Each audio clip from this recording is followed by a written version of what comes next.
కష్టపడి ఉద్యోగం తెచ్చుకున్నారు. వచ్చిన ఉద్యోగానికి ఎంత జీతం ఉంటుందో, ఎంత పని ఉంటుందో కూడా తెలుసు. అయినా సరే ఇష్టపడి ఆ ఉద్యోగంలో చేరారు. కానీ ఉద్యోగంలోకి చేరాక తమ విధులు చేయడానికి కూడా ప్రభుత్వం ఇస్తున్న జీతంతో పాటు ప్రజల నుంచి గీతం కూడా కావాల్సి వచ్చింది.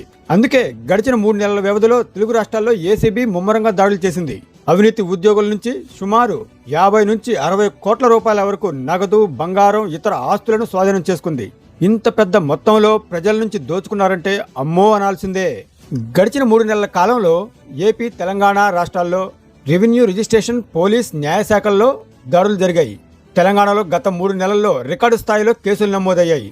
గడిచిన 3 నెలల కాలం అంటే ఈ ఏడాది జనవరి నుండి మార్చి వరకు 2 రాష్ట్రాల్లో నమోదైన కేసుల సంఖ్య పరిశీలిస్తే 2025 వార్షిక నివేదిక ప్రకారం ఏడాది మొత్తం తెలంగాణలో కేసులను పరిశీలిస్తే 199 కేసులు మాత్రమే నమోదు కాగా 2026 జనవరి నుండి మార్చి వరకు అధికారిక లెక్కల ప్రకారం సుమారు 55 వరకు కొత్త కేసులు నమోదయ్యాయి.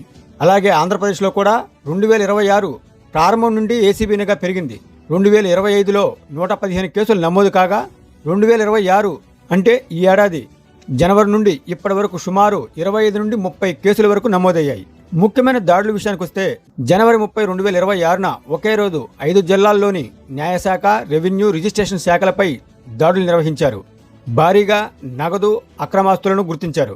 అలాగే ఏపీలో రెవెన్యూ, రిజిస్ట్రేషన్ శాఖ అధికారుల వద్ద భారీగా నగదు పట్టుబడింది.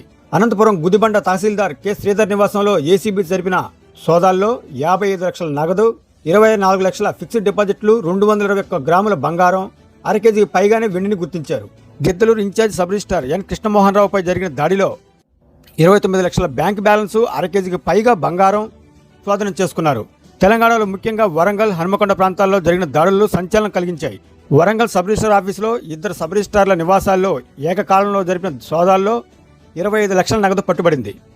సుమారు కేజీ బంగారం, 2.5 కేజీల వెండి కూడా గుర్తించారు. అంతేనా, చిట్ ఫండ్స్లో 30 లక్షల విలువైన ఫిక్స్డ్ డిపాజిట్లను కూడా గుర్తించారు. ఫోన్పే ద్వారా 42 లక్షల రూపాయల అనుమానాస్పద లావాదేవీలను కూడా ఏసీబీ గుర్తించింది. ఇక మొత్తంగా అంచనా వేస్తే సుమారుగా గడిచిన 3 నెలల్లో నమోదైన కేసుల్లో 40 కోట్ల రూపాయల వరకు అక్రమాస్తులు, 3 కోట్ల కంటే ఎక్కువ లిక్విడ్ క్యాష్, సుమారు 3 కేజీల బంగారం, 4 కేజీల వరకు వెండి, బ్యాంకుల్లో అనధికారికంగా మరో 3 కోట్ల వరకు డిపాజిట్లను ఏసీబీ అధికారులు గుర్తించారు.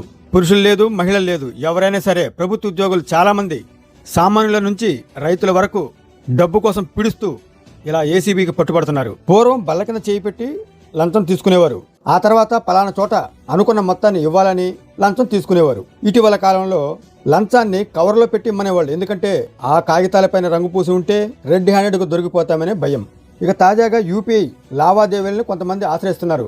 అదేంటి, యూపీఐని ఉపయోగిస్తే దొరికిపోతారు కదా అనుకోవచ్చు. కానీ వేరే వారి అకౌంట్కు లింకప్ అయిన నెంబర్ని లంచం ఎవరి దగ్గర నుంచి తీసుకోవాలో వారికి ఇస్తారు. వారు దానికి ట్రాన్స్ఫర్ చేయగానే స్క్రీన్ షాట్ తమకు పెట్టమంటారు. ఇది ఇప్పుడు ట్రెండ్ అనమాట. ఎన్ని ట్రెండింగ్లు వేసినా మొత్తానికి ఏసీబీ అధికారులకు మాత్రం పండగ చేస్తున్నారు.